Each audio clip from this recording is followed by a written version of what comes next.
The gunshot echoed. My daughter Lily collapsed, bleeding from her chest. Karen drove away, smiling, unaware she'd just shot the county sheriff's child. She thought we were nobody.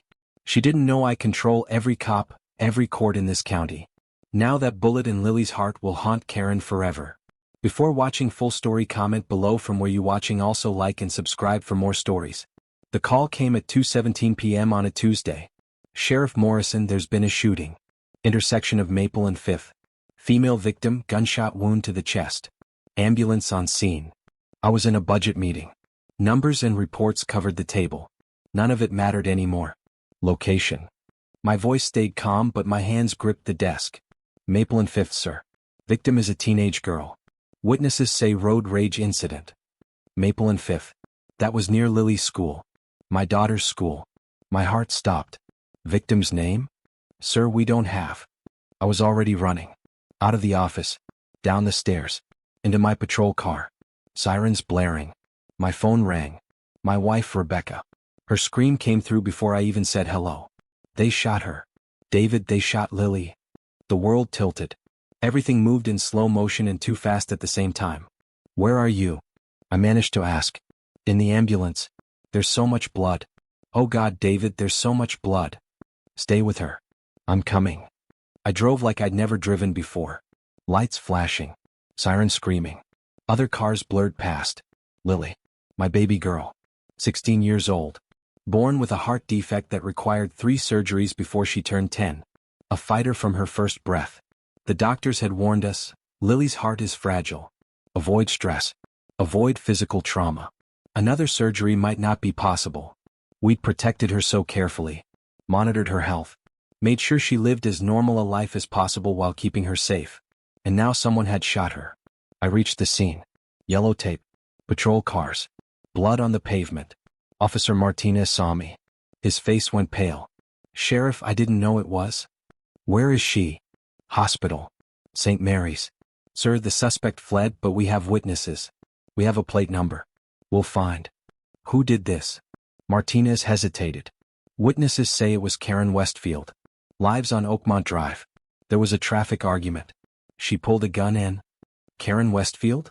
The name hit me like a punch. I knew that name. Everyone in the county knew Karen Westfield. HOA president of Riverside Estates. The woman who appeared at every town council meeting. The woman who complained about everything. But a shooter? A person who would pull a gun on a teenager in traffic? Get me everything. Witnesses. Camera footage. Find her car. I want her in custody within the hour. Yes, sir. I drove to the hospital. My hands shook on the wheel. I tried calling Rebecca. No answer. She was with Lily. Of course she couldn't answer. Please God. Please let my baby be okay. I ran through the emergency room doors. The nurse at the desk saw my uniform, my face. Sheriff Morrison? Your wife is in trauma room 3. Your daughter is in surgery. Surgery. The word echoed in my head. Rebecca sat in the waiting area, covered in blood. Our daughter's blood. Her hands shook. Her eyes stared at nothing. Rebecca. I knelt in front of her. She looked at me and I saw something break in her eyes. They shot her, David. Right in the chest. She was just driving. Just going to pick up her prescription from the pharmacy. That woman started screaming at her about cutting her off. Lily apologized. She apologized, David. And that monster pulled out a gun and shot her through the window. I held my wife while she sobbed. Other families in the waiting room stared. Let them stare.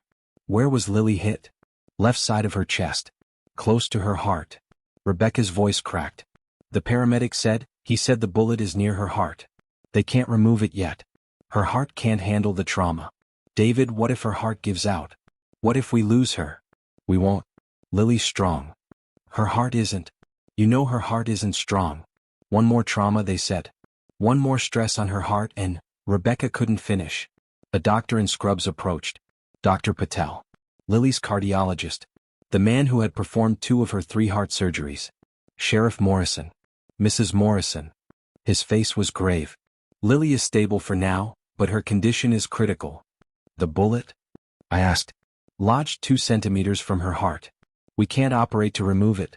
Her heart is too weak. The surgery would kill her. Dr. Patel looked at us with sad eyes. We're keeping her in a medically induced coma. Giving her body time to stabilize.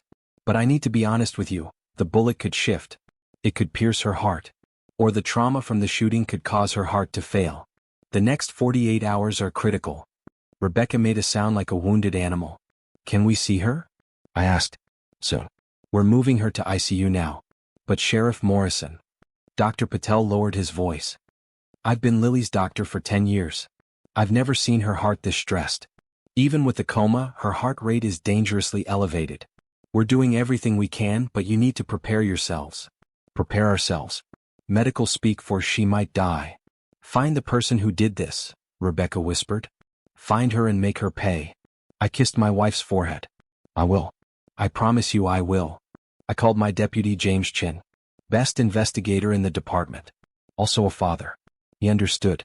James, I need you to lead this investigation personally. Already on it, boss. We have the suspect's vehicle on traffic cameras. Black Mercedes, plate number matching Karen Westfield's registration. We're tracking it now.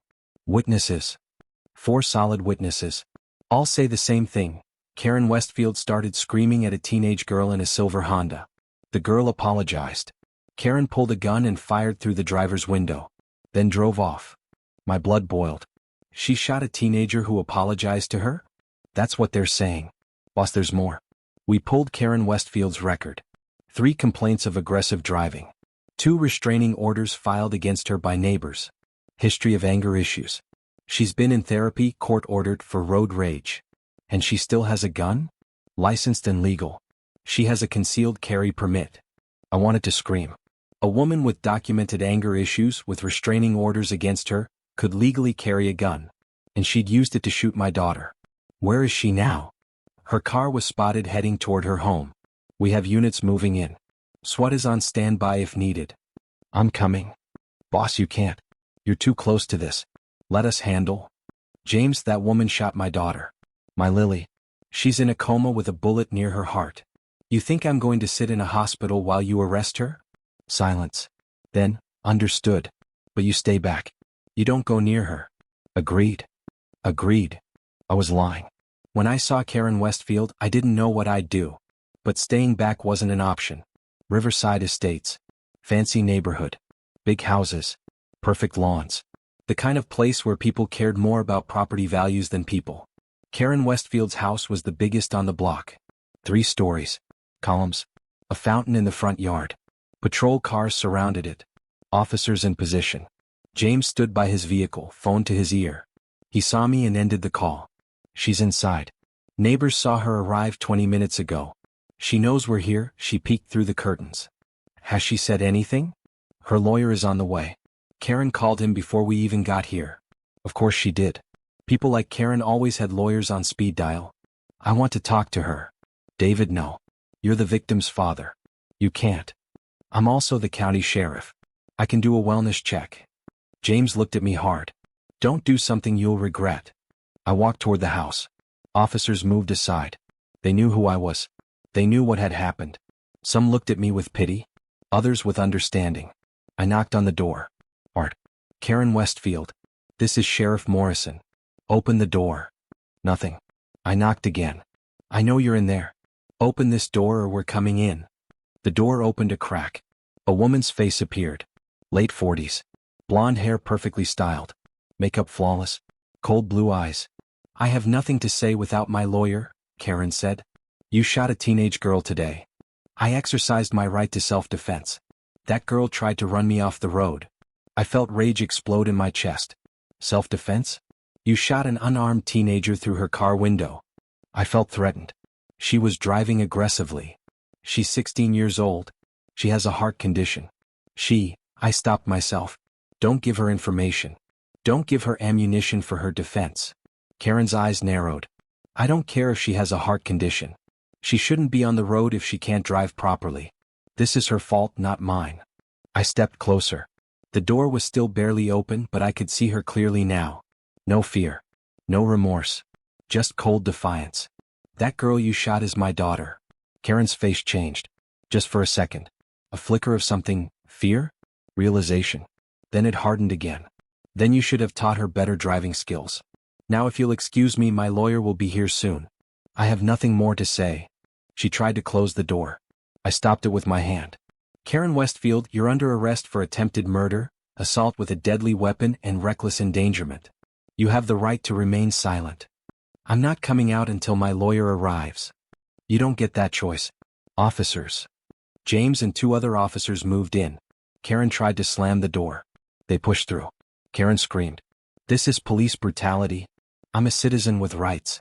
You can't just barge into my home. We have multiple witnesses, James said calmly while handcuffing her. We have your vehicle on camera. You fired a weapon in public, fled the scene, and endangered lives. You're coming with us.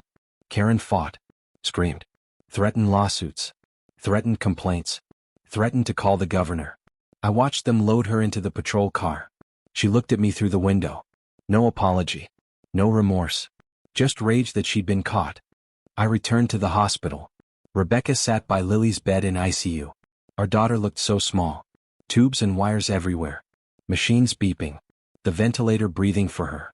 They caught her, I said softly. Rebecca didn't look away from Lily. Good. Is she suffering? She's in a cell. Not enough. Not nearly enough. Rebecca's voice was flat. Empty. She shot our baby and drove away. She didn't call for help. Didn't check if Lily was alive. Just drove home like nothing happened. I sat beside my wife. Took her hand. We watched our daughter breathe, or rather watched the machine breathe for her.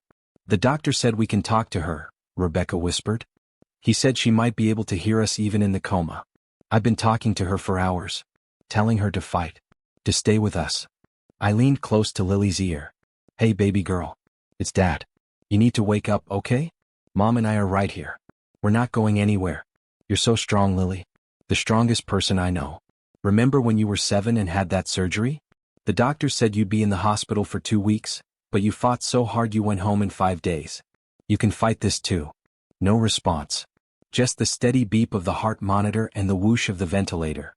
I arrested the woman who did this, I continued. She's going to prison for a long time. Justice is coming, Lily. But I need you to wake up to see it. I need you to be okay. Please, baby. Please wake up. Still nothing.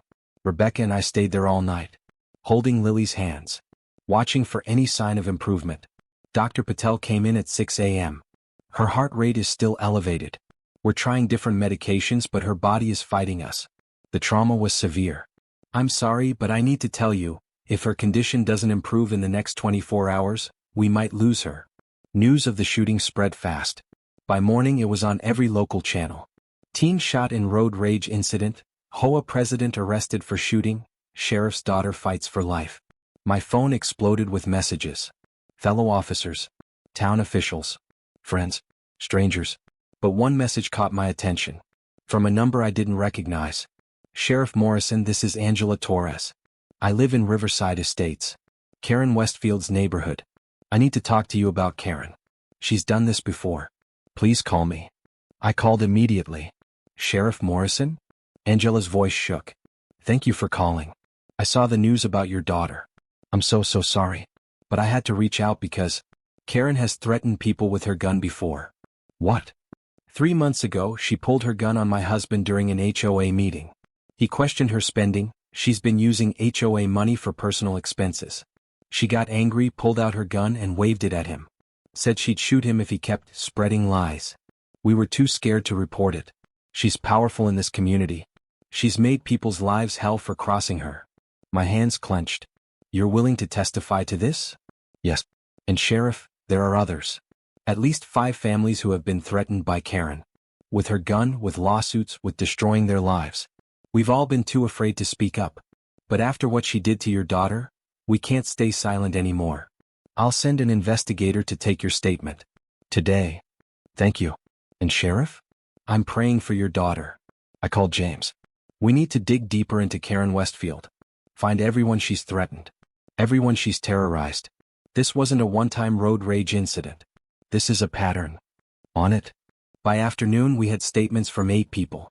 8 separate incidents where Karen had pulled her gun and threatened someone. During HOA meetings. During neighborhood disputes. During traffic incidents. Karen Westfield was a ticking time bomb. And she'd finally exploded, shooting my daughter. Karen made bail. $500,000. She paid it like it was pocket change. Her lawyer held a press conference that evening. I watched it from Lily's hospital room. My client, Karen Westfield, is innocent, the lawyer said smoothly. She acted in self-defense when an aggressive driver threatened her life. Ms. Westfield has a legal concealed carry permit. She is a responsible gun owner who feared for her safety. The driver, whose identity I won't mention out of respect, was driving recklessly and endangered Ms. Westfield's life. Any reasonable person in that situation would have acted to protect themselves. Reporters shouted questions. But witnesses say your client shot first. Witnesses are often mistaken in high-stress situations. My client will be vindicated when this goes to trial. The victim is a teenage girl with a heart condition. My client had no way of knowing the driver's age or medical condition. She responded to a threat. That is her legal right. Rebecca threw the remote at the TV. It bounced off and clattered to the floor. That liar. Lily apologized. She didn't threaten anyone. I turned off the TV. Don't listen to them. They're just doing their job. We have witnesses. We have evidence. Karen will go to prison. Will she? You heard him, self-defense. What if she gets away with it? What if she walks free while our daughter? Rebecca couldn't finish. I had the same fear. Karen was wealthy. Connected. She'd already proven she could manipulate the legal system. But I was the county sheriff. I had resources too. And I would use every single one to make sure justice was served. On day 3, something miraculous happened. Lily's eyes opened. Rebecca screamed for the doctor. Dr. Patel came running. Nurses flooded the room. Lily? Can you hear me? Dr. Patel asked. Our daughter's eyes moved. Focused on the doctor. Then on Rebecca. Then on me. She tried to speak, but the ventilator tube prevented it. Don't try to talk, Dr. Patel said gently. You're in the hospital. You were shot, but you're going to be okay. We're going to remove the breathing tube now. This will be uncomfortable, but I need you to stay calm. Can you do that for me? Lily nodded slightly. They removed the tube. Lily coughed, gasped. Mom? Her voice was barely a whisper. Rebecca sobbed, holding Lily's hand. I'm here, baby. I'm right here. Dad. Right here, Lily. I moved to the other side of the bed. What happened? Lily's eyes filled with tears. I remember, a woman screaming. The pain. So much pain. You were shot, I said gently. But you're safe now. The person who hurt you is in jail. I apologized, Lily whispered. She was mad about the lane change. I said I was sorry. I was getting medicine for my heart. I had to get to the pharmacy before it closed. I didn't mean to make her angry. Rebecca kissed Lily's forehead. It's not your fault. None of this is your fault. Dr. Patel examined Lily carefully. The bullet is still lodged near your heart. We can't remove it yet, maybe never. You'll need to be very careful. No physical stress. No raising your heart rate too much. Lily, do you understand? Your heart is very fragile right now. Will I die? Lily asked, tears streaming down her face. Not if we're careful, Dr. Patel said. But this is serious. You'll need monitoring for the rest of your life. The bullet could shift. Your heart could fail. We're going to do everything possible to prevent that, but you need to be aware of the risks. My daughter, 16 years old, just learned she'd live the rest of her life with a bullet near her heart. A constant threat. A ticking time bomb inside her own chest. Because Karen Westfield couldn't control her anger. James brought me a thick file. You need to see this. Karen Westfield's history. It was worse than we thought. 15 years ago in another county. Arrested for assaulting a grocery store clerk over a coupon dispute. Charges dropped. 12 years ago, restraining order filed by a neighbor. Karen had threatened to burn down their house over a property line dispute. She paid them off, case closed. 8 years ago, fired from her job at a real estate company for threatening a client with a letter opener. Client didn't press charges. 5 years ago, arrested for assaulting her ex-husband. He dropped charges after she agreed to the divorce settlement. And recently, 8 separate incidents of pulling her gun on people. None reported to police until now. She's gotten away with violence her entire life, James said. Money, threats, intimidation. She makes problems disappear. Not this time, I said. We're charging her with attempted murder. With her history, no jury will believe self-defense. Her lawyer is good, David. Really good. He's already arguing that all these past incidents are irrelevant. He's painting Karen as a victim of aggressive drivers and neighbors. Then we need to be better. I contacted the district attorney, Maria Santos. Tough prosecutor. She put away murderers and gang members. If anyone could convict Karen, it was Maria. "Sheriff Morrison," Maria said when I walked into her office. "I'm so sorry about Lily. How is she?" "Alive. For now. I've reviewed the case. The evidence is strong. Multiple witnesses. Camera footage of her vehicle. The gun with her fingerprints. She's going to prison. Her lawyer is claiming self-defense." "I know. It's garbage, but it's the only defense they have. David, I need you to trust me.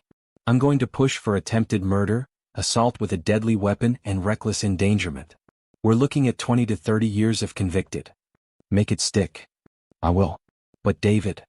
Maria hesitated. "You need to prepare yourself. Juries are unpredictable.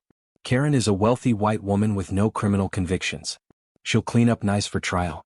She'll cry. Her lawyer will paint her as a scared victim. Your daughter will be portrayed as a reckless driver, despite being the victim. You need to be ready for that." I felt sick. They'll attack Lily? They'll have to. It's their only strategy. They'll say she was driving aggressively. That Karen had reason to fear for her life. "David, it's going to be ugly. Let them try." Lily apologized. Multiple witnesses heard her apologize. How does that fit with aggressive driving? It doesn't. And that's what we'll hammer in court. But you need to keep your emotions in check. You're the county sheriff. You can't be seen as biased or vengeful. Let me handle the prosecution. You focus on being a father. She was right. But it was the hardest thing anyone had ever asked me to do. 6 months later, Karen Westfield's trial began. Lily was there in a wheelchair. Dr. Patel didn't want her to attend, too stressful for her heart. But Lily insisted. "I need to face her," my daughter said. "I need her to see what she did to me." The courtroom was packed. Media, supporters, protesters outside with signs, "Justice for Lily," and "Lock her up." Karen walked in wearing an expensive suit. Hair perfect. Makeup perfect. She looked like a businesswoman, not a shooter. She glanced at Lily. No emotion. No remorse. Just a cold stare. Lily's hand found mine. She was shaking. The trial lasted 3 weeks. The prosecution presented witness after witness. Mrs. Chin, who saw everything, Karen was screaming obscenities at the young girl. The girl said, "I'm sorry, I didn't see you." Karen yelled, "You stupid bitch," pulled out a gun and shot her. Then drove away. Officer Martinez, first responder, the victim was conscious when I arrived. She kept saying, "I apologized." "Why did she shoot me?" "I apologized." There was so much blood. "Dr. Patel, the bullet is lodged 2 centimeters from Lily's heart. Removing it would likely kill her. She will live the rest of her life with this bullet inside her, with the constant threat of heart failure. Every day is borrowed time." Angela Torres and 7 others testified about Karen's past threats. The prosecution showed camera footage of Karen's car following Lily's car, showed the moment the gun appeared in Karen's window. Karen's lawyer tried to paint a different picture. "My client is a respected community member. A successful businesswoman. She has no criminal record. On that day she feared for her life when an aggressive driver nearly caused an accident. She reacted to protect herself. That is not a crime, it is survival." He brought in an expert who testified that Karen's response was reasonable given the perceived threat. Then Karen took the stand. She cried. Actually cried. Real tears. "I was terrified," Karen said, her voice shaking.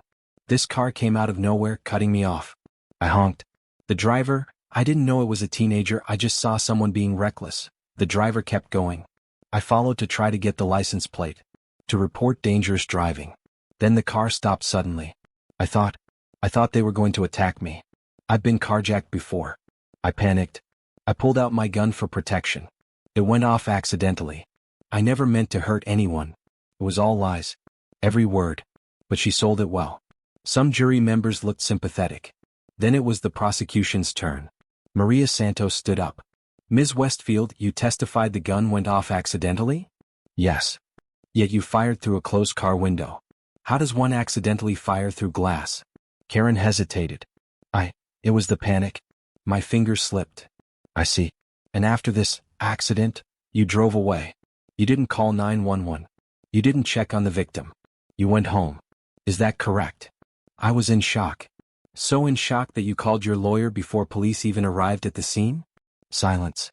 "Ms. Westfield, let's talk about your history. 8 people testified that you threatened them with your gun. Were those accidents too?" "Those are lies. Character assassination." Are you calling Angela Torres a liar? A woman who has lived in your neighborhood for 10 years with no history of dishonesty. She's always hated me. What about Mr. Peterson? Ms. Liu? The Rodriguez family? All liars. Karen's face reddened. The mask slipped. Those people refused to follow rules. They deserved. She stopped. Realized what she'd said. Maria pounced.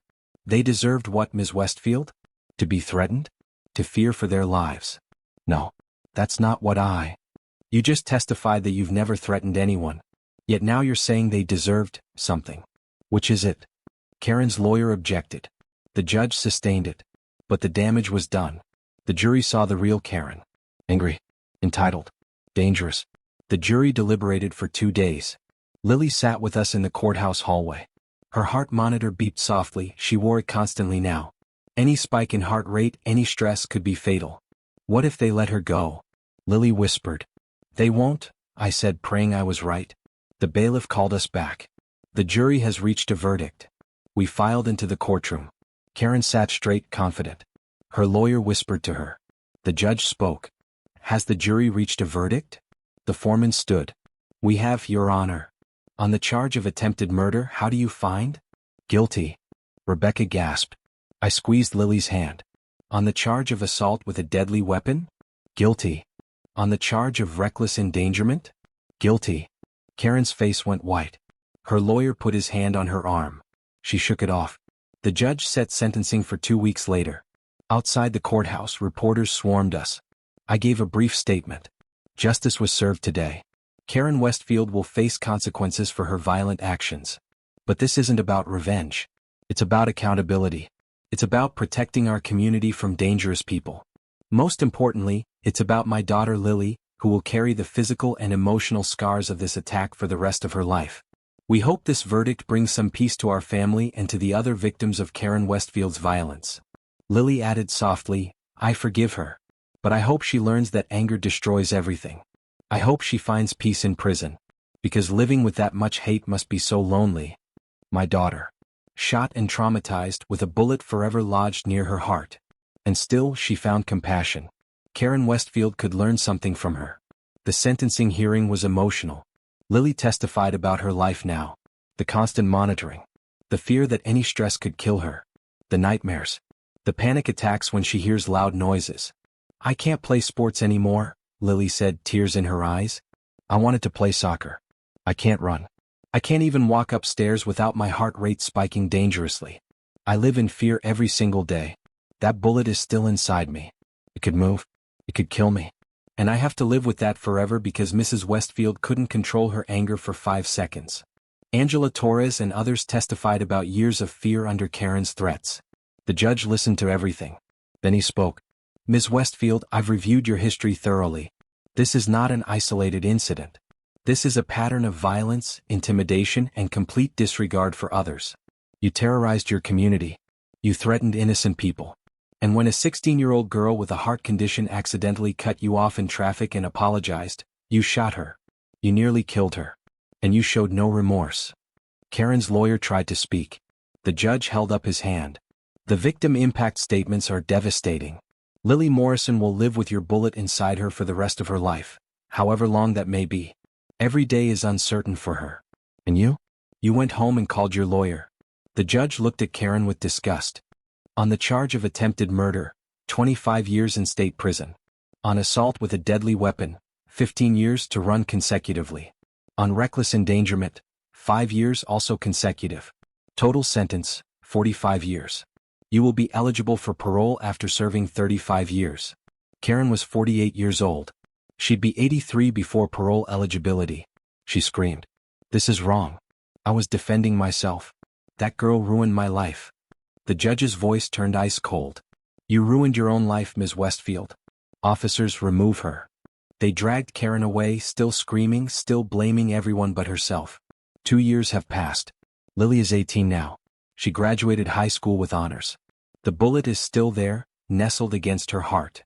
It always will be. She can't play soccer. Can't run. Has to be careful about stress. Wears a heart monitor 24/7. Lives with the knowledge that any day could be her last. But she's alive. She's studying to be a victim's advocate. She wants to help people who've suffered from violence. She gives speeches about gun safety and anger management. Something good has to come from this, Lily says. If I can help one person, if I can stop one shooting, then maybe this bullet has a purpose. Karen is in prison. She's filed 3 appeals. All denied. She'll die there. The neighborhood of Riverside Estates has changed. New HOA leadership. Kindness instead of fear. People look out for each other now. Rebecca and I take nothing for granted. Every day with Lily is precious. Every smile, every laugh, every moment. Because we almost lost her. We came so close to burying our daughter. Tonight, Lily is in her room working on college applications. I stand in the doorway watching her. She looks up and smiles. What? Nothing. Just, I love you. I love you too, Dad. That's all that matters. Well, family. Second chances. Karen Westfield tried to take that away from us. She failed. Lily is here. She's thriving. She's making the world better despite carrying a bullet near her heart. And that, I realize, is the greatest victory of all. Not the guilty verdict. Not the 45-year sentence. But this, my daughter, alive and full of purpose, refusing to let hate win. Karen Westfield is in a cell. But Lily Morrison is free.